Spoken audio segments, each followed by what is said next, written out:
Caterpillar, AXA, CP Bourg, l'économie belge va-t-elle si mal que ça en ce moment ? Pas forcément, et c'est là tout le paradoxe. En fait, vous allez voir que la plupart du temps, les entreprises qui restructurent le font quand elles sont en bonne santé financière. Nathanaël Poli, Benjamin Van Kelst.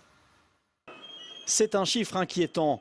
7400 emplois perdus depuis le début de l'année dans des plans de licenciement collectif.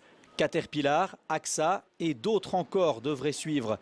Des entreprises qui restructurent mais qui sont pourtant très loin de la faillite. Ce qui est un peu paradoxal, c'est qu'en fait des entreprises vont parfois bien, mais doivent libérer du personnel. Alors on se demande pourquoi elles le font alors qu'elles vont bien, mais c'est justement parce qu'elles peuvent se permettre de payer des plans sociaux qu'elles doivent le faire pour continuer à évoluer dans un contexte qui est très, très volatile, qui est très mouvant. Des entreprises qui ne se portent donc pas si mal, comme notre économie. Notre taux de croissance est l'un des plus importants de la zone euro. L'inflation est favorable.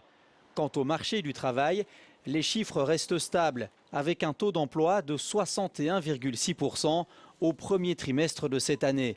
Et les perspectives pour le futur sont positives. La Banque nationale prévoit 140 000 créations de postes d'ici fin 2018. Alors elle n'est pas très élevée, mais la croissance est là. Les entreprises ont d'abord absorbé cette croissance en comptant sur leur personnel, en faisant des heures supplémentaires. Ensuite, elles ont recouru à l'intérim. Et donc aujourd'hui, à partir du moment où les perspectives ne sont pas fantastiquement meilleures, mais qu'elles sont meilleures, eh bien à un moment, ça se traduit mécaniquement par une création d'emplois.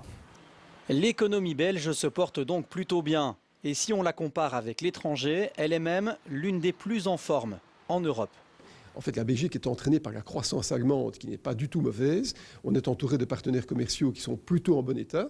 Mais effectivement, à un niveau individuel, à un niveau microéconomique, comme on le qualifie, certaines entreprises doivent faire face à des chocs sociaux extrêmement importants. Et si ces entreprises licencient aujourd'hui, c'est avant tout pour suivre l'évolution du marché. Elles adaptent leur modèle d'entreprise, notamment pour aborder le virage inévitable de la digitalisation.